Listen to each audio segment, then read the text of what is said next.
welcome to the Swift Half, your weekly session of chat from the UKOCR and adventure running scene. Each week, pub landlord Alan and our favourite regular Ian discuss races, runners and anything else that comes to mind. So pull up a pew, pour yourself a drink and join us for the Swift Half. You're listening to the 12th most popular podcast for people who know that laughter is the best medicine. And unless you need antibiotics, then obviously that would be the best medicine.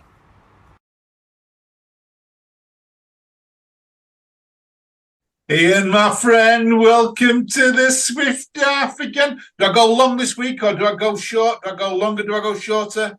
I'm not sure what you're referring to, and let's just move on because, that could end really, really badly. So let's carry on. Last week you said I was going really, really long with all my openings. So I thought, do you want me to go long or short this week? That's what I was thinking of. Well, I think we've just gone long, so oh well. Talking about going long, do you think I'm going to go long on Escape from Meriden? Because people are giving big numbers at the moment. Really big? What, 2 digits? Seriously, yeah. So everyone said so far that the shortest distance I've seen is 70 miles. So everyone thinks I'm going to get to 70 plus. They are counting the Uber ride, yeah? I don't think they are counting the Uber ride. The best one I've seen so far is Stephen Measham. He said, because it's 97 miles to my house, I think he's put 95 just so you can see your house and then you'll quit. Yeah, but Stephen doesn't know you live in a valley. You can't see it. Downhill, mate. Downhill for me. I found some new running trails because I've moved, don't you? So I found some new running trails, some pretty good ones actually. One of my favourite running trails tends to be, if I'm not up in the fells, I like running single track through woods and things like that. And I found 1 or 2 this weekend, really good, like flattish, but very muddy, twists and turns, complete switchbacks and things like that. Really enjoyed my run this Saturday.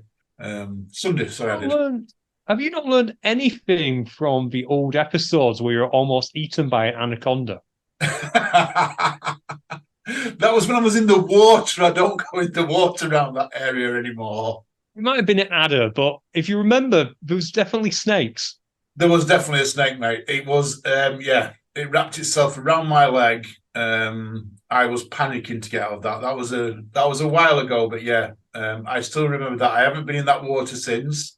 That stream remains out of bounds for me. No more cold water training there. So, has anyone checked on the snake? The snake was probably traumatized too. I've been reading about snakes. Did you know? I might have mentioned this, that there's 2 actual populations of brown snakes in the UK, and I think they're poisonous, aren't they? Brown snakes. 2 populations, what, like warring families? You've got like the Capulet snakes and the Montague snakes. Yes. I love how you come up with that. There's a population in one of the parks in London, one of the popular parks. I don't know which one. And then there's one also a little bit north, just outside London. But the block must have been released in the wild, and then they've grown in that. Grown as in populated. Speaking of stuff in the parks, I've told you a story about how there's parakeets in London, yeah? Yes. How cool is that? And I really hope it's not related to the snake population. No, I don't think it is. But no, you're right. There are parakeets in parks in London, flying wild. There are people, until you see one, you don't believe, but go to Hyde Park, go and find the Peter Pan statue. That sounds kind of dodgy, but it's not. But go and find the Peter Pan statue and look around. You will probably see a parakeet. Should we move on to what we're drinking? Yes, what are you drinking tonight, Ian? Tonight, I'm still on these soft drinks, but I'm still trying to get a variety. So tonight, we've got Tango Apple Sugar-Free, courtesy of a Tesco meal deal. Like it. I like Tango. It's apple, isn't it? Apple Tango. It is Apple Tango. I prefer apple to orange. Yeah, I prefer Apple Tango to orange. It's really, really nice. I'm drinking what B bought me the other day. So I brought 2 upstairs with me tonight. I brought a session IPA called Easy Living, 4%, which I'm currently drinking, which is quite nice. And then I bought a Keviak Pale Ale, which is a 3.8. So I've gone quite weak tonight as a second drink in case we go a little bit longer. Throughout our chat and conversation about OCR and fitness racing. Heavy, yeah, that sounds like some kind of armor. I think it's going to be from another country than the UK, definitely. It says fruity and tropical. It doesn't tell me what country it's from. Or if it does, I can't see it. Maybe that 4% one is not really 4%. It's a bit stronger. You mean it's like when you convert your pounds into euros, or maybe back the other way? It's maybe in European units. You know, I haven't converted pounds into euros for a long time. Talking about money, this is a valid point. I'm going to try and go the whole month, Ian, without drawing a penny of money out of the bank, as in cash. I'm going to use my card to see if I can go a whole month without using cash. You know what? I can't remember the last time I drew money out of a card machine. A cash machine. Thinking about it, I usually get birthday money because I've reached that age where no one cares about me enough to actually buy me a real present. But I'm very grateful for the money, don't get me wrong, and I stick that in my wallet, and that then probably lasts me from my birthday to Christmas, and then Christmas to birthday. But somebody's still using money. When was the last time you actually used cash to purchase anything? Do you remember? Oh, no. I honestly, probably a haircut. My hairdresser is the only person I need cash for. Right. I'm going to try and go a whole month. I've never literally. I probably am going a whole month without using it. You know what I mean? But I usually do have cash in my wallet. But I haven't. I've got nothing in my wallet. No cash. I'm not going to draw nothing out. I'm not going to use any cash whatsoever, and I'm going to try and go the whole month without using it. I even paid 59p in the post office yesterday for an envelope on my card. Nice. That is so mean, because each transaction cost them 60p. It would have been cheaper for them to just give you the envelope. It's the post office. They're rich. Most of them are privately owned, I thought. I thought most of them were franchises. Oh, this was a big one. This is in Barnsley Town Centre I went to, so I wouldn't have thought this was a franchise. Okay, hopefully you haven't just cost someone a penny by stealing an envelope. If it closes down, I'm going to make them bankrupt. It's going to be my fault. Absolutely. Although thinking about it, it wasn't a haircut last time I paid for cash. I was working from home one time. Well, actually, I was working from my stepdad's because the car was in for service.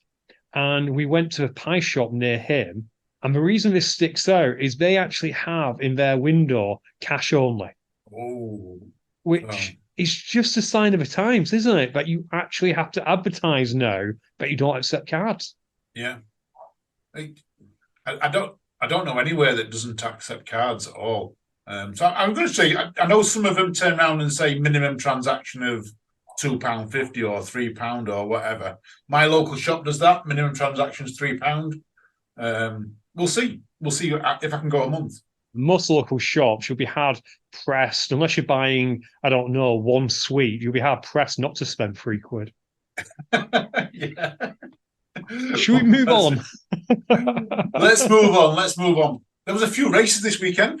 There was indeed. Should we start most local to us and maybe work our way out? Yeah, let's do that. I like that. Nuclear races, Fallout this weekend. Nuclear Fallout, which doesn't mean things are bad. It means it was a great race. We have a 14K and a 7K, I believe. They certainly do, Ian. Yes. So, what a bad. I'm not going to slate Nuclear for this because they choose their dates well in advance. You know, they know from one year to next. But I did feel for them that we had two massive events on this weekend in Europe. Well, one in Europe and one over in the States. Whether it affected numbers and that, I don't know. I think it potentially affected the big races going, because when we look at the results, although they all did absolutely amazing, there are a few names that sort of surprised us. So go to women's first. Women's sounds like it was an amazing race in the 14K. Stephanie James and Louise Ferryman both came in with exactly the same chip time, 2 hours, 22 seconds. Big well done to them too. And then in third was Grace Campbell. In the men's, Ramonas Wickers won 1 hour 31:41. Daniel Warren 1:34:34. John Howard 1:39:51. And then, as you just mentioned, Ian, there was also the 7K race as well. So we had in the 7Ks in the women's, Catherine Bennett Wilson, followed by Fiona Downs and Sadie Francis. And then in the men's, Alex Young, Louise Stevens, and Samuel Clark. So, yeah. Well done to everyone. Based on Louise Ferriman's time, that sounds like a really tough 14K. Yeah. Even when you look at Ramonas's 1 hour 34, it's nuclear races are up there, Ian, aren't they? They have more obstacles than most other races in the UK. Their obstacles are not easy. Have you done a nuclear yet? Have you been down to nuclear and done one? Never done nuclear, never done nuts. I really should do, both of them, to be fair. Nuclear race is the one that gets me, and I know James did this years ago. He dug a big ditch, dropped tarpaulin into it, and ran a hose pipe into it, and then filled the ditch back up with mud and turned the hose pipe on. And it is one of the most brutal obstacles I have ever come across. So simple, but so brutal because it's just a quagmire. And when you get into it, you can't get out of it. I think it's only about 10 meters long, but it must take people something like 8-9 minutes to get through. And he does that with all the obstacles. Some of them are tough, some of them are really tough, but even the easy ones, a tire wall is in the middle of a lake. It just adds that little bit extra it does down there. The nuclear team are absolutely fantastic. And they're great to deal with, aren't they? We deal with them quite a lot, so they're a great team to deal with. We do. And let's give a shout out to their first event next year, because I know we're getting to Christmas. I'm sorry I said the C word. Please don't all cancel us, but it is getting close. Someone actually pointed out it'll be out of date today as you're listening to this. But Alan, I'll tell you, if you started an advent calendar today, yeah, because there's exactly 48 days to Christmas today, you'd finish it just in time to start your actual advent calendar going into Christmas. Also, we can have 2 advent calendars starting today. Yeah, start it today and you can have 2 advent calendars. But anyway, the point of that is to say, if you're thinking of giving someone a gift which is a little bit ordinary and you don't want to give them spending money, like people give to me, why not give them a race ticket? Like nuclear races, the Rush weekend, 11th and 12th of May, or just maybe a little bit towards them. You know what? Do races do where you can buy store credit? How cool would that be? But you could support nuclear by, I don't know, getting someone 20 quid, 25 quid's worth of race credit. Oh, that would be pretty cool, wouldn't it? That would be very cool. Yeah. The race that shan't be named, about 3 years ago, we did Christmas cards. And we keep saying we're going to do it again, and we keep forgetting about it. It gets too late. But literally, you bought someone a card, and we would send them a personalised Christmas card. You bought the race ticket, we send them a personalised Christmas card with their entry on it. At the moment, I've just looked. Tickets for Rush. Is it Rush? Yeah. Rush Saturday.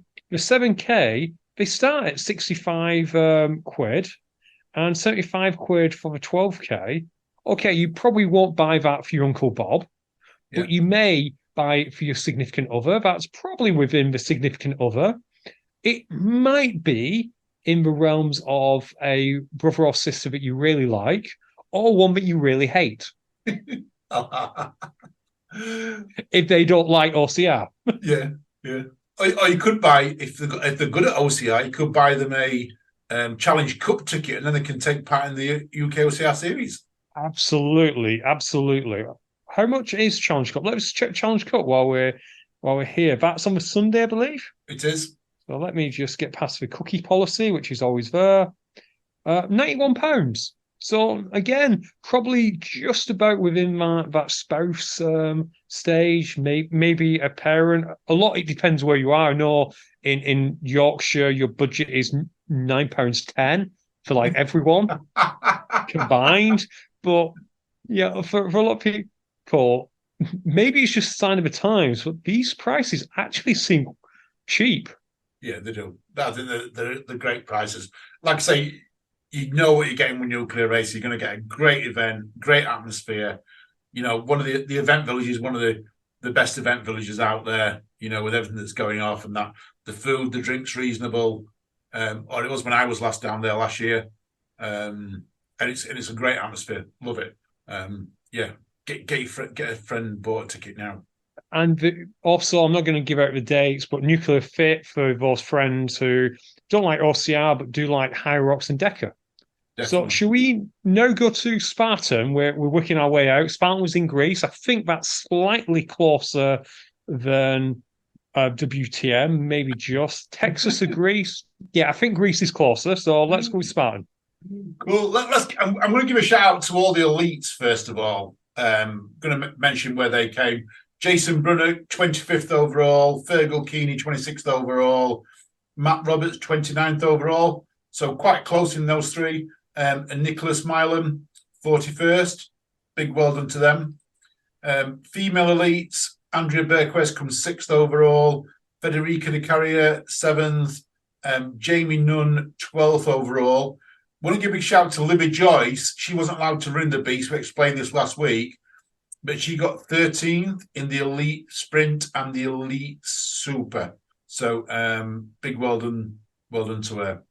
Should we maybe give a shout out, Alan? Sorry for to actually the people who won as well, just to show how good the quality of athlete was out there. If you've got the results up in, I'm going to let you shout them out. Okay. Well, I know Lindsay Webster won. Yes, that's what I definitely know. Let me just double check the other results. Well, you're just pulling them up in. I'm going to give a quick shout out to where I'm getting my results from. Paul Benton created a spreadsheet so that we could all use in the media. So big well done to him. He tracked all the athletes, all the British athletes over there, popped a spreadsheet together. And so big shout out to him. Absolutely fantastic. Saved a lot of work for all the media people in the UK. So big shout out to him. Is it not really, really sad that Spartan doesn't have the results? Yep. like seriously, Spartan, what are you doing? I think they have the results for individuals, don't they? But they didn't publish anything for overall. Yeah, that's just absolutely bizarre. Okay, I found them finally on Spartan Race Europe, which is exactly where you'd imagine they'd be. So first place overall was Lindsay Webster, as we know. Second place was Esther. This is why you let me read these out, wasn't it? You've got the results. Quite right, Ian. Esther Horta I'm sorry, Esther. That's as good as you're getting.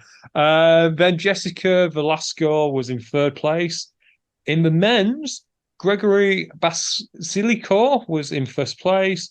We then had Ryland Shardeg in. And what's interesting about Ryland is the week before he got into the High Rocks Elite 15. So he went to, I want to say Valencia was where the previous event was. And yeah, he ran a quick time. So about 58 minutes, I think, Alan. Wow. And then he just moves over to Greece and on his Europe tour and gets second place.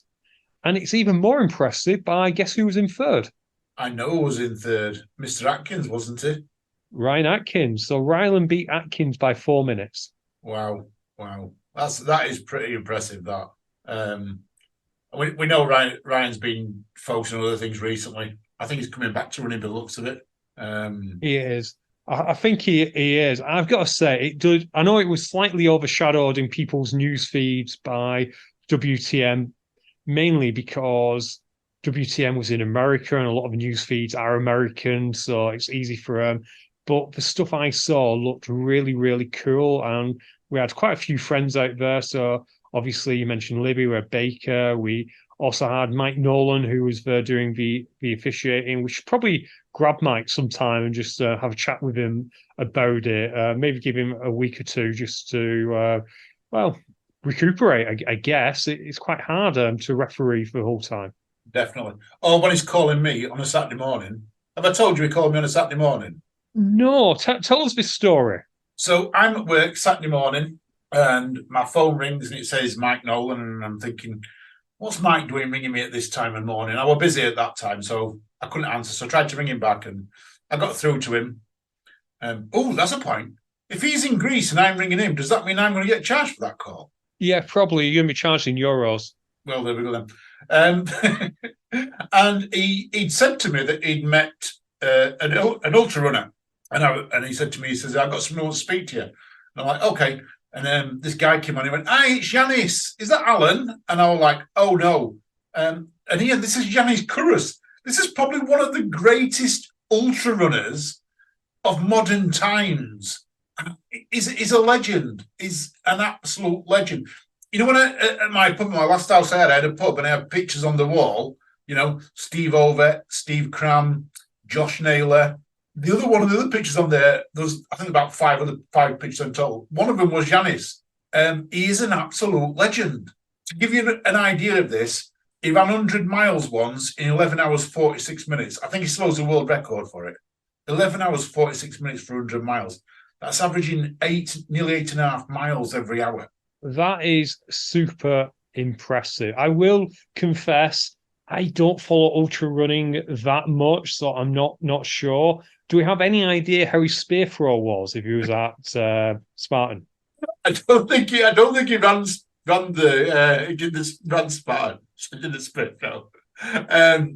But he was there doing I don't know promotional work, whatever we're doing. I mean, what is he now? He was born in 56.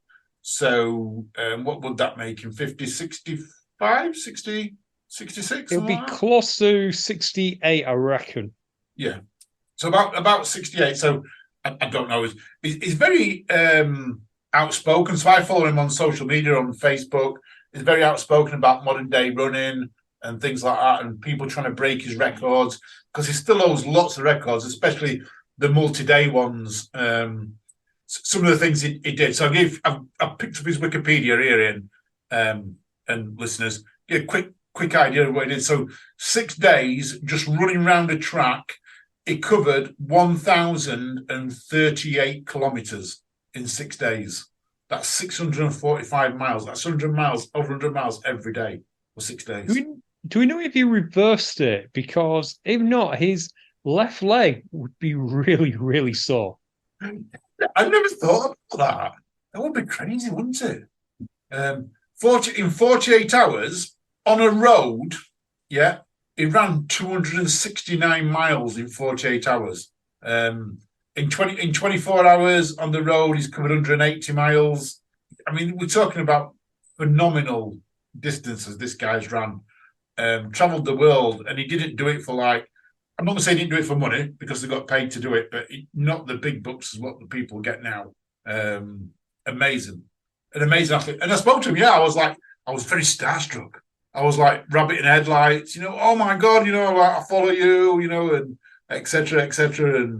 And so big thanks to Mike for letting me speak to him. He's really cool. I do wonder, Alan, you were starstruck, but it must be kind of weird, because I sometimes see people seeing you for the first time, and for whatever reason, they get starstruck as well.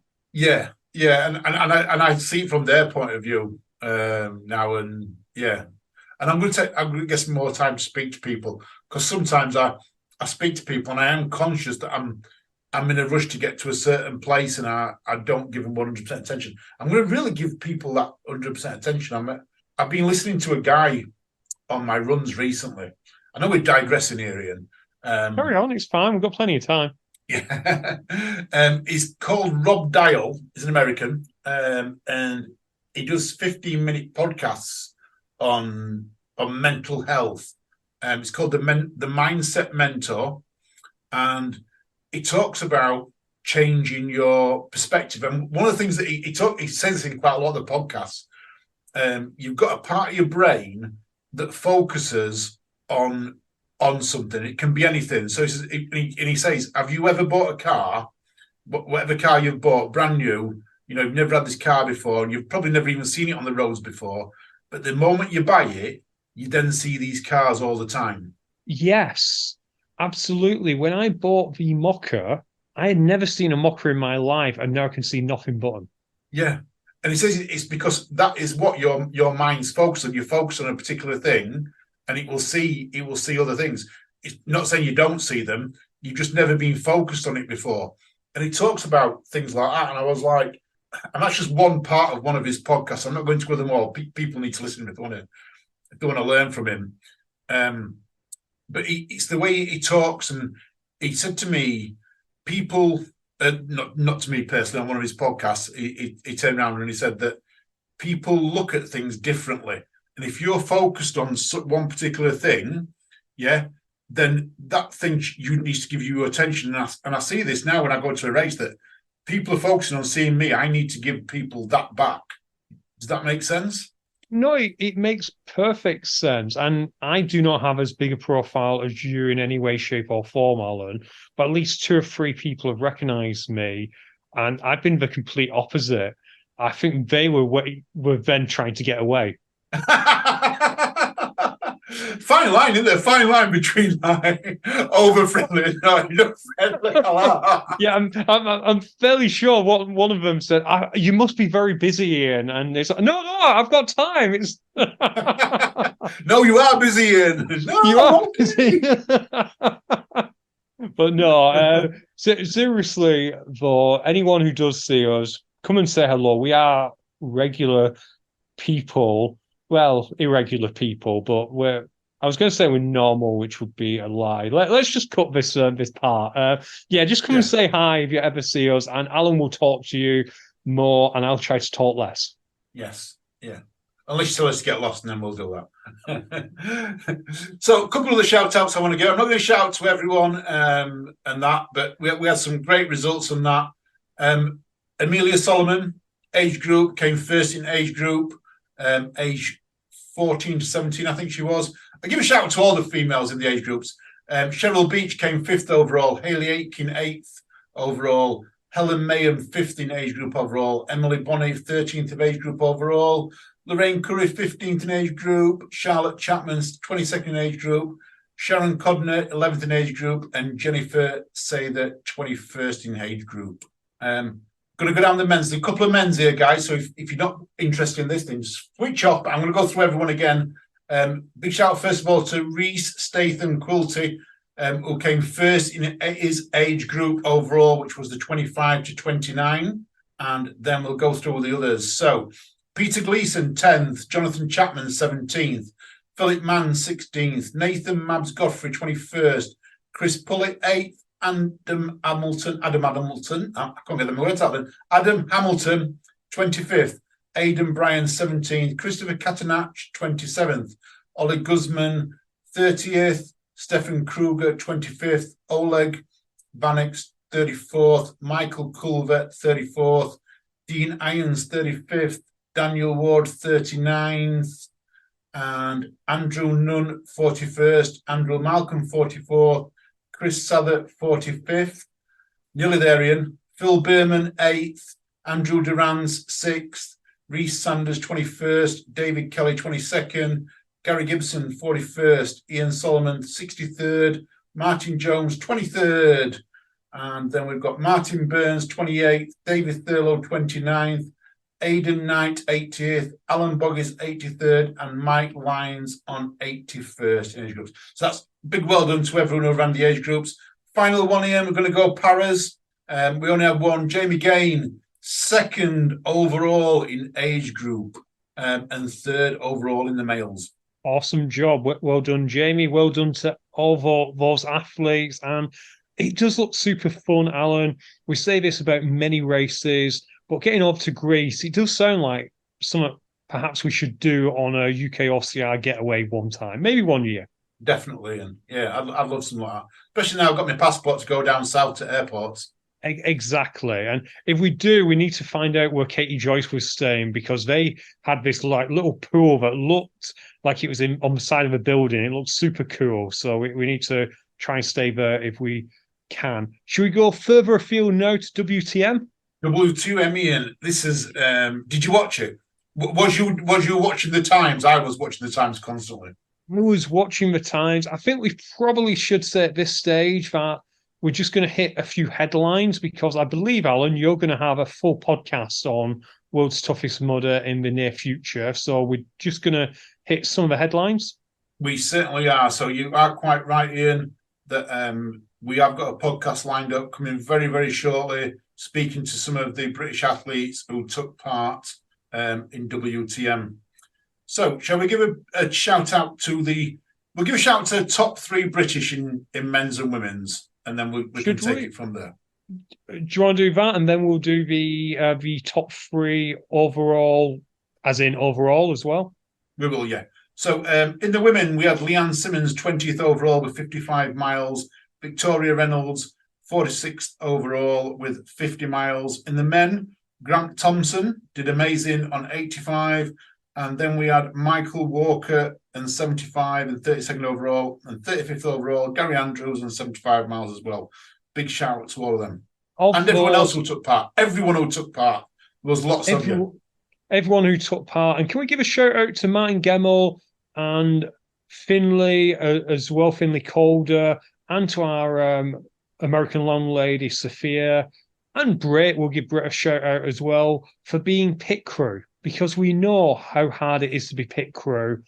And yeah, Alan, you've done it. You've been in the pit all night. In some ways, I'm not going to say it's harder, but it's a different type of toughness. It's the mental toughness of being sat there waiting on the hour for your runner to come round is a whole different kettle of fish. You know, the athletes out there, the athletes constantly, minds going round and round.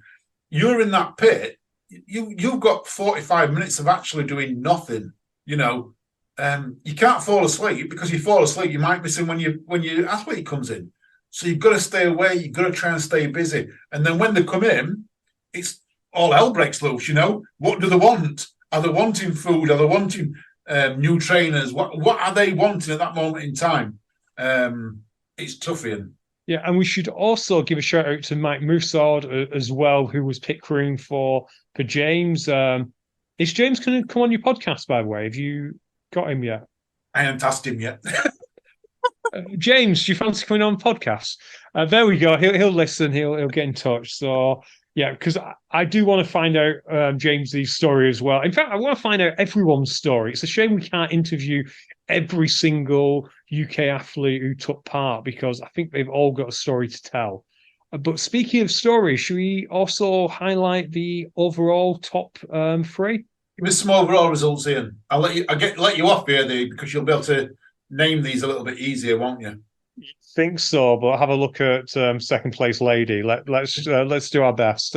So first place lady is Chris Lugoski, again in 90 miles. But she didn't have it all her own way this time. In second place, also with 90 miles, but finishing after Chris, was Callie Swighart. I think that's how you pronounce it. So well done to Callie, who you mentioned earlier about watching times, and I was doing that particularly towards the end of a race.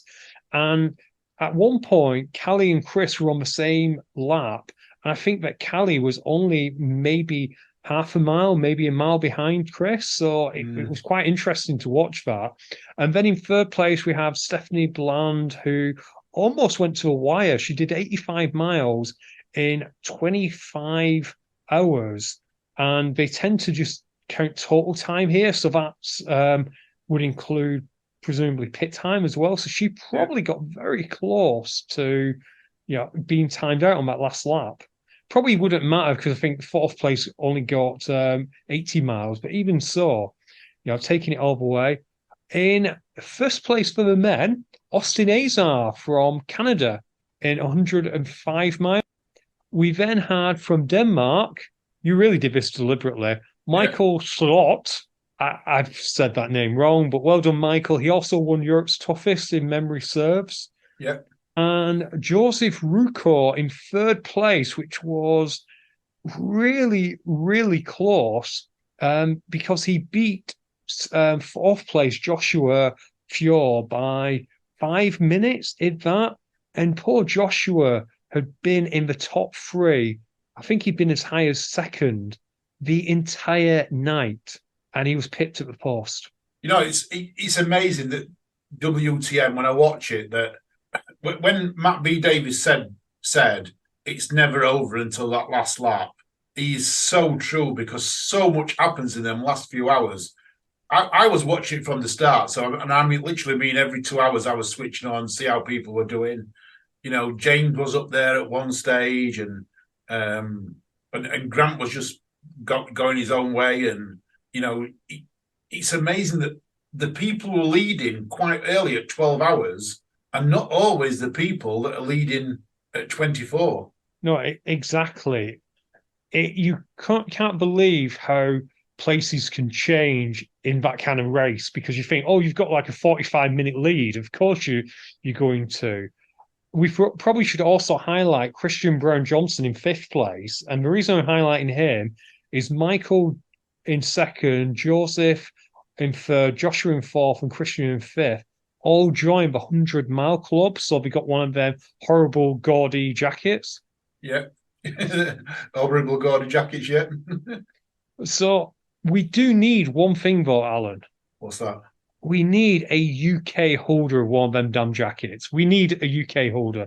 We've got a Danish one. Who's going to be the first UK man or woman to get a orange jacket? We've had some good runners go over there. We've just not had the right results. So, I mean, this sounds like this course here was a little bit tougher than others. The heat setting and things like that. Yeah, it's gonna sound strange what I'm about to say, in that it's hard to describe a course as tough when you have 5 people with 100 miles. But this will make people laugh. It was an obstacle completers course. So if you could do monkey bars, if you could do keep your grip strength going for the full 24 hours, you would do well on this course, because there was a lot of upper body, there was a lot of penalty obstacles. Yeah, a lot of penalty obstacles. Yeah, unfortunately, the other side of a coin is true.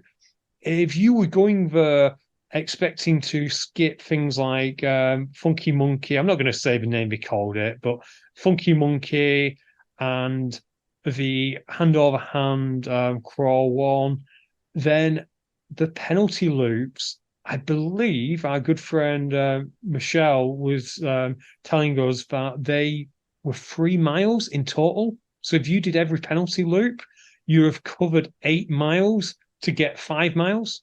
Wow.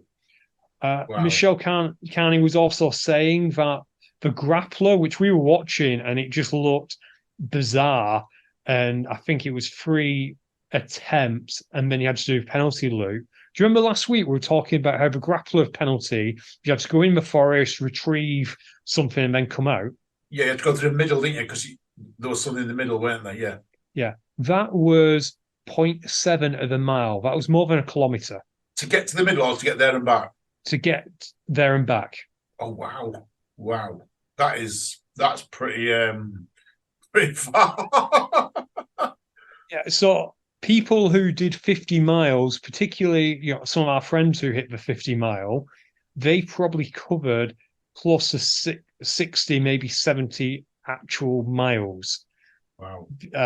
So people have put on the various forums, was it too tough this year? And honestly, I don't know. I wasn't there, and it's very easy to say, oh, well, if it's too tough, then that's what it's called. It's not world's easiest mudder, the thing. But some people who I respect have said, oh, it was a tough course. So I'm minded to take their word for it, because, Alan, they did the thing that you absolutely hate. That's running. No, not running. When it comes to course design, what do you hate when it comes to water? I hate a grip obstacle after water is one of the things I hate. Yes. Yeah, they did that a lot. That is it's just wrong. It is really just wrong. It's just bad. That's bad course design. No matter what anyone says here, and it is just bad course design. We want to make courses tough. I'm going to get my iron horse again here. We want to make courses tough, but we don't want to make them unachievable. And you get someone's hands wet, and then put them on Funky Monkey, the failure rate jumps from being 20% to 50%. And everyone who goes to WTM, they're all really good, top quality athletes. They shouldn't be failing that many obstacles. Maybe in the cold of night and things like that. But yeah, It's not good, Ian. No, it's not. And it also makes the failure for everyone else behind you hard as well, because you've got mud and stuff on your hands. And that's not making it any easier up ahead, isn't it? Our friend Matt often talks about on monkey bars, he won't go down the middle, he'll go to the side, won't he? Yeah. So that he's got a clean course, which is a great idea. So there's a tip for you. I will say there was two obstacles, Alan, that I want to steal for our Tough Mudders. Which ones? One, even though it looked horrendous, was Augustus Gloop, their version. Which do you have a cargo net on their version?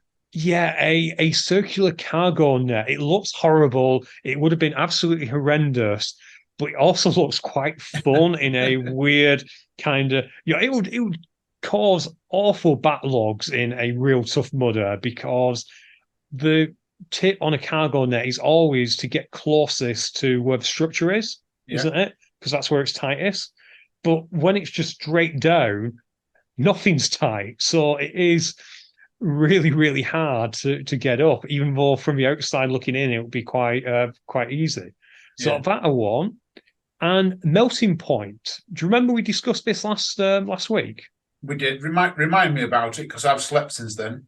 That was the one where you went from 2 different temperature water. Oh, from the hot one to the cold one, or the cold one to the hot one. We wasn't sure which one it was, yeah? Yeah, and until I saw it, I didn't realise what they'd actually done. It was tipping point heading into Arctic Enema. Oh, now that sounds good. That sounds quality. So you started in, I presume you didn't actually heat it, but you started in a regular water. Yeah. You got into the tube. The tube was probably underwater, so you had to climb up, which makes it harder because the water will finger it. And then as you slid down, it was straight into Arctic Enema. Oh, that sounds evil. It does, but it also sounds so much fun. Yeah. I want that now. Bring it over here. It does. Right, shall we cover off the other WTM news? The big news is, as announced at the brunch, it's going to be in Florida next year. It is, but there was even bigger news than that, Ian, at the brunch. What was that? The biggest news at the brunch was the solo mudders were recognised as did they win the Everest Award? So the UK's OCR solo mudders won the Everest Award? We did indeed. We won. I'm talking collectively. You know what? I will take a little bit of teeny tiny bit of pride, because I am an admin for Solo Mudders. However, all of the actual credit for this should go to Dan Lister, to Mike Musa, to Joanne, and also to Will Chung, who isn't an admin, but he might as well be one because he does so much work and so much. And to all the people who just make the solos what they are. So some of our friends like Kieran, like Steve, sorry, Jimmy, whatever we're calling him this week. But people like Gary and Pippa and the intern Jen and those kind of people. And I'm very sorry, I'm going to stop it there because I'll just keep going. Oh, we'll give a shout out to Glenn as well. Glenn don't get enough shout outs, I'm sure, but I'll stop it there. And they do so much good work, particularly at Tough Mudders, because yes, they'll have a wave where they always go off, usually on Sunday, but on the Saturday, they tend to be in various different ways, helping people, and you don't even know they're there, but they're there doing, well, I guess the mud gods' work. They are. They're doing what solo mudders always doing. They never leave anyone behind. That is their motto. Never leave anyone behind, and they will be there helping people. I've seen the red shirts in Block Ness for an hour, or on the top of Everest, just constantly helping people. And I've never known all the names. I've learnt a lot more over the last year and a half, 2 years. I've been in solo mudders right from it started, but I dip in and out of it like I do all Facebook groups and help, and I've helped support them as best I can, and I help support every group as best I can. But the solo mudders they they don't do it for any gain. They do it purely for the love of doing it, which is what I like. All right. Exactly. And you know what? Can I give a few more shout outs? Let's do some more to some of Give some the more. Go on. solos. Let's also give a shout out to Ash. Let's give a shout out to Charlie, to Dave, Hamsy Dave, to Leonsky, to Lauren, to Phil Day, Scott Pierce, Sharon, and Yvonne. And solos who I've not mentioned, I'm really, really, really sorry, but we're now getting pressed for time, and I could go on all day. But whoever nominated the solos, because Alan, I don't think any of us expected it. Whoever nominated them, thank you so much for it, and just thank you.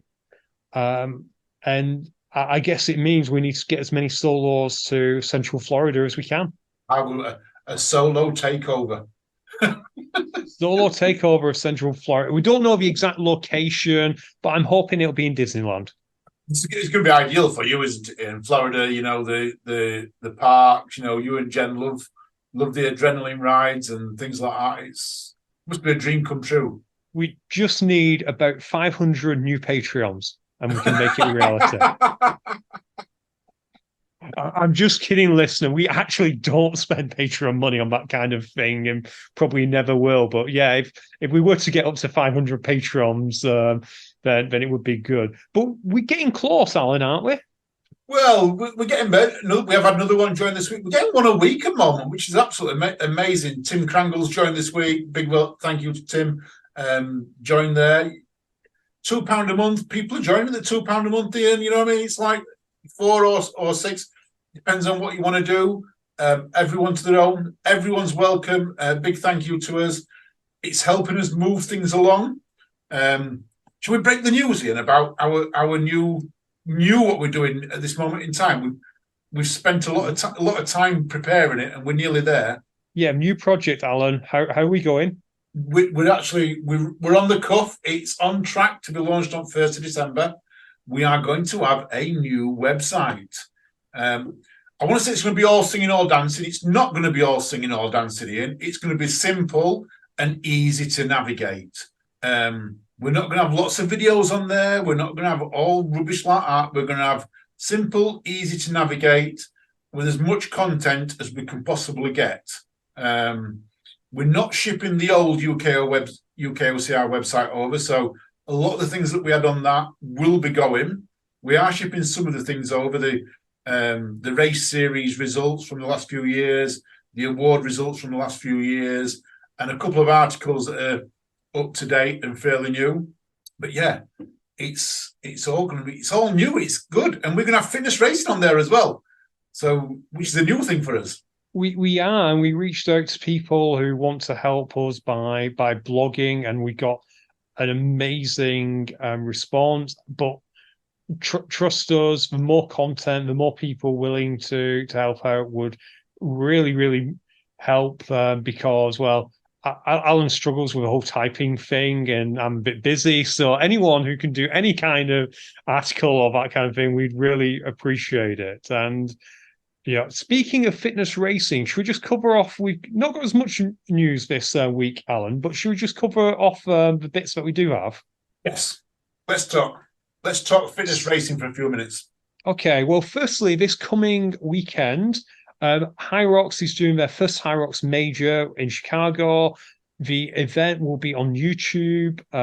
You can check out the Elite 15 athletes. I may have put them up on our Instagram by now. If I haven't, just go and have a look at Hybrid Fitness Media. They've got the list there.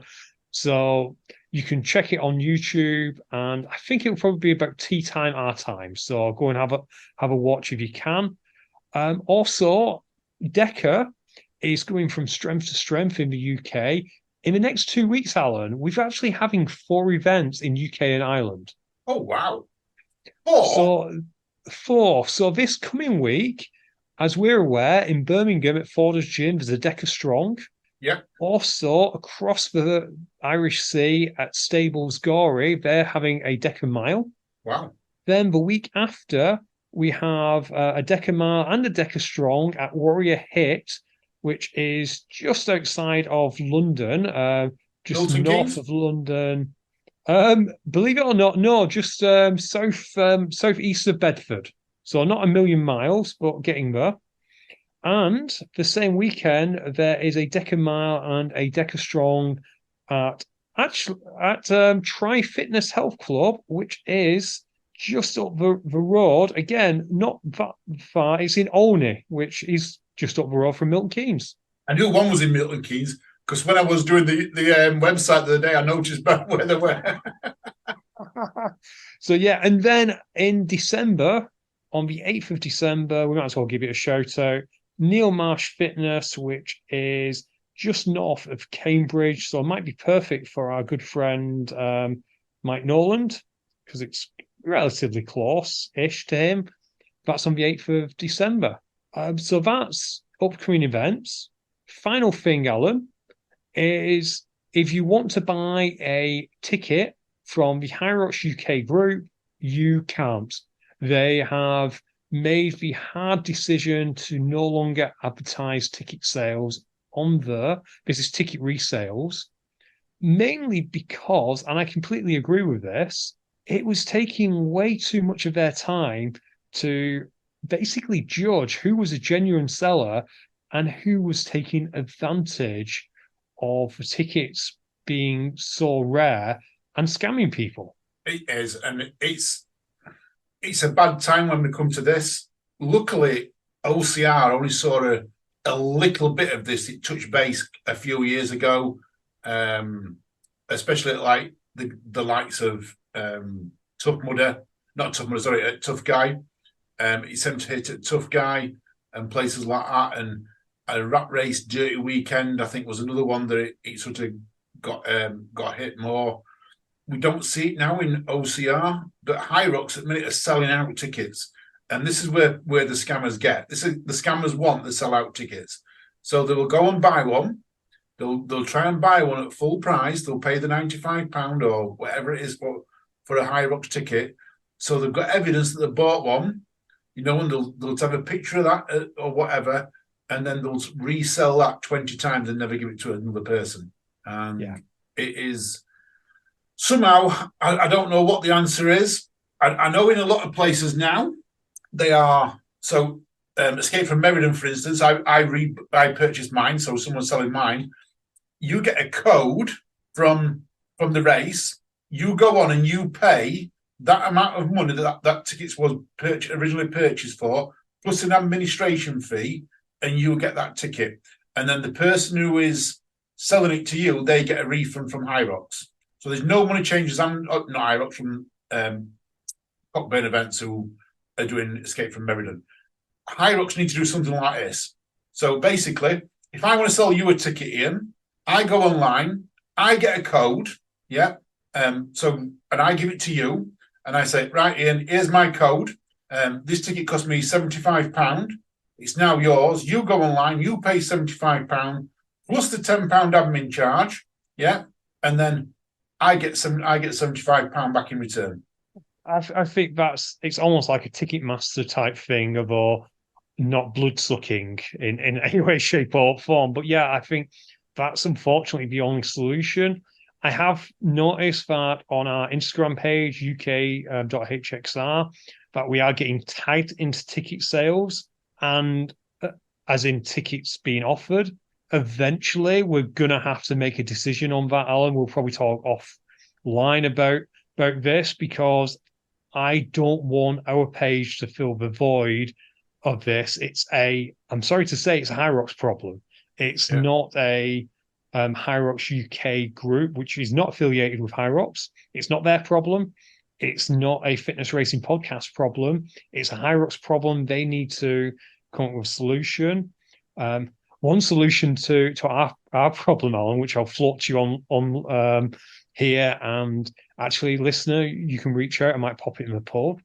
Is maybe we still advertise the occasional ticket, but only for Patreons and friends of the show. People who have done sweat equity to get in the pub. I think that's a very good idea. So we actually know that these people are genuine and we can vouch for them. because no one's going to become a Patreon for the sake of trying to scam people, and they probably won't know about having to do it anyway. So that's an idea. I'm just muting it. I'm a little bit cautious because it looks like we're then trying to cash in on people trying to sell tickets. But the alternative is we just don't advertise any, other than people that we know in real life and we can vouch for. Mm.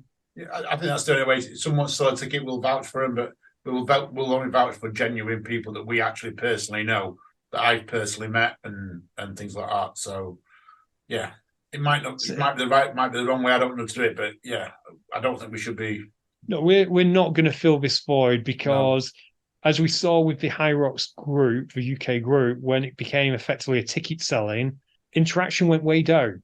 And, people probably tune out of stories if we share 10 stories each day with tickets for sale, particularly people who don't really interact with the page anyway. So that's how it is.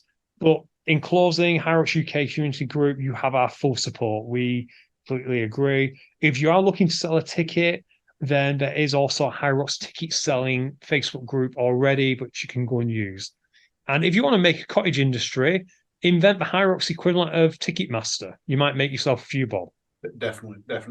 I want to give a shout out to somebody and tell you what they've sent me, because do you remember last week we talked about Spartan and the way they have changed their events, and they say that now if you finish first, second, and third, that's your standings, and then fourth place, they'll become first in their age group, fifth place, maybe first or second, depending on what the age groups are. And I said, I'm not saying we said, I said, I liked it. I agreed with it. It means everyone's going to strive. The best athletes are going to get rewarded for doing really, really well. I got an email, or I got a message from Nikki Firefly, and I've asked if I could mention her name, and she said, yeah. And that. She's fairly new to OCR. So she said she's fairly new to OCR, and she's passionate about it and wants to really, really do well. So she's put on there, I've just listened to your reflection on the Spartan changes and wanted to place a counter opinion. I know it's mute, I know it's happening anyway, but in a way, I feel like it's personal as I'm an AG racer. I'm hoping to get better and was aiming for a podium next year, which incidentally would have been tough as I'm not at that level, but it was a challenge and I was aiming for. I was a bit put out by the comment that everyone wants a trophy, like those that earn the podiums in AG aren't deserving enough. Yes, I want a podium, but I expect to work hard for it. And you seemingly mocked the intermediate level racers. I didn't mock you, Nikki. I wasn't meaning that. If I apologise that if it came across that way, I will say that right here. I wasn't mocking any intermediate level racers. I was saying everyone deserves a challenge. She gives an example. So she uses football as an example. With the goal being to get to the Premiership, Division 2 teams don't compete against Premier League teams to get there. They compete in their division against teams of their standard and work their way up through the ranks, getting trophies for winning along the way and getting better at their sport. So when they get to the Premiership, they are maybe at the bottom, but competing against the elites. You say it brings Spartan in line with other sports, I'm assuming like CrossFit and High Rocks and things like that, which we are, yeah. But again, the pros race in their own race against each other. And she brings a very good argument. She does. I think she brings a very good argument. She is right. The pros do race against pros. However, OCR isn't into pro game at this moment in time. There's no. Neither is High Rocks. No. I will say outside the Elite 15, High Rocks Pro might as well just be called High Rocks Heavy. Yeah. It's just a different variation. But carry on, Al. She just goes say, I agree. Sandbagging needs to stop. So why not introduce that pro card? We had that a few years ago, didn't we? If you podium an AG for a certain distance, X number of times, you have to compete as a pro or elite, but then leave the AG groups up and coming athletes. What about AG athletes who are going to move to elite next year? They will largely just be winning the same podiums again, as pitting them all against each other will have clear winners than you could probably predict now. It's a good argument she puts out there, and I have sort of said to her, I said, it's a very good argument, on it. I do like something that she does mention there about the divisions. I like the divisions. The football division. Yeah, that could be something that would be worth sort of looking at. So in the series, Ian, as you know, we have two divisions. When we do it by age. We don't do it by ability. We do it purely by age. And we do it to reward the best races in that age group in the UK. Spartan are also doing it by age, but they're doing it a little bit different. How good would it be if you had proper like divisions? I'm not sure what you would get, how you would work it. Maybe do it on time, I don't know. But if you sort of, let's just say, if you did a Spartan sprint, and if you did it in 50 minutes, and that was the goal that they said, you're maybe in Division 1, you know. If you did it in between 50 minutes and an hour and 20, you're in Division 2 or whatever. I'm just throwing times out there. And then the moment you ran any of them races faster, then you moved up and you never went back down. I think that is a great idea. It's a great point. The counter argument I'll make is with Spartan, it's impossible to do it time-based because the courses, you just can't compare. Yeah. I do think Nikki makes some really, really good points. And again, I apologize if it felt in any way like a personal attack. I will kind of stand by my suggestion that I think ages from 21 to 40, it should just be open. Because, and I know that seems harsh, but I just think that it's around that age when everyone's competitive. I do think, however, from 40 plus, I think having age groups is a really good idea because I know we do have some great racers who are above 40, but your body starts to break down, as unfortunately I've found. And I do think it's good to have that competitive element. However, I would like, Alan, to encourage people who are new, starting out like Nikki. How about this idea? Why not have a Spartan Rookies division as well, whereby in your first 2 years, there's a separate competition as well? Oh, I like that, Ian. Now, that's an idea, isn't it? So, like I say, I don't think that people who have been racing 4, 5, 6 years, who are aged between 21 to 40, should be able to basically sandbag, as Nikki says. And I'm not really in favor of telling people, oh, you have to do elite. Mainly because it doesn't work. All you do is you're driving them out of the sport. But I do think that people new to the sport should have something to aim for as well. Because someone who is 25 finds a sport, unless they're a really good athlete, they're not really going to be able to compete.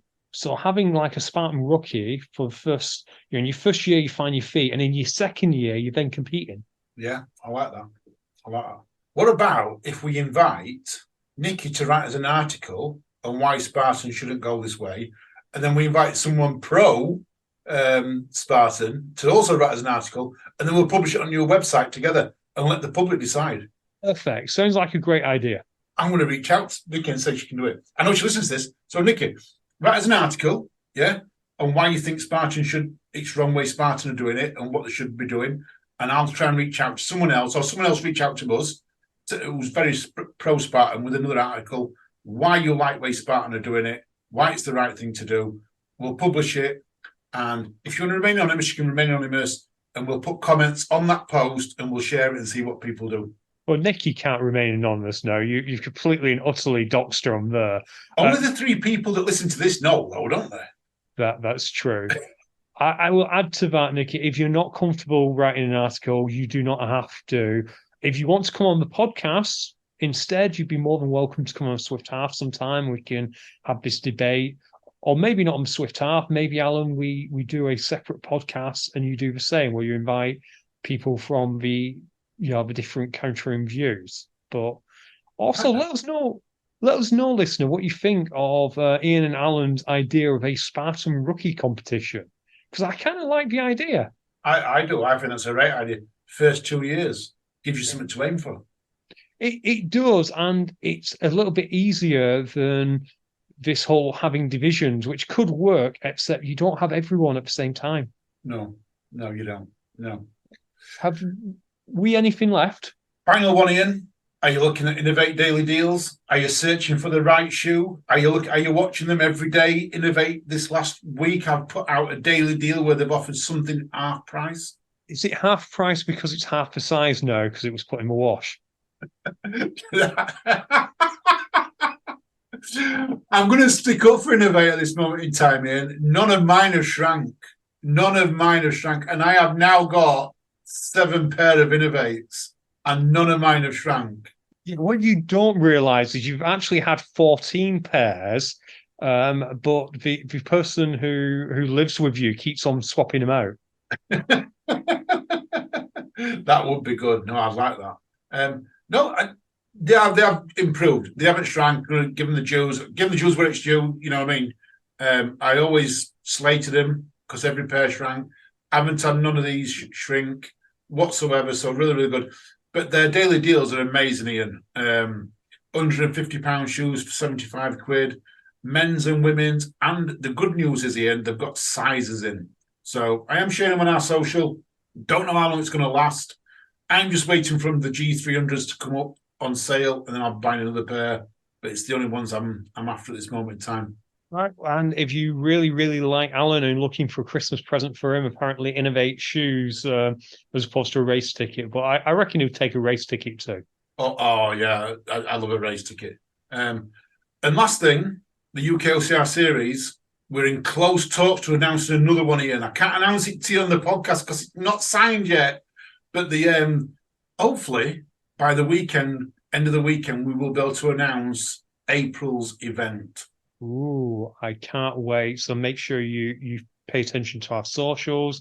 Don't pay attention to the website quite yet because it's not ready, but pay attention to our socials. And can we give a shout out to like everyone, all of our listeners? We don't often do this, but massive shout out to Nikki for getting in touch, because I like people who get in touch like that, Ali. It's actually nice to get another person's point of view, because sometimes me and you agree on various things and it's easy to get into an echo chamber. So I really appreciated that. And as always, if anyone has anything to say, it is, admin@ukocr.com.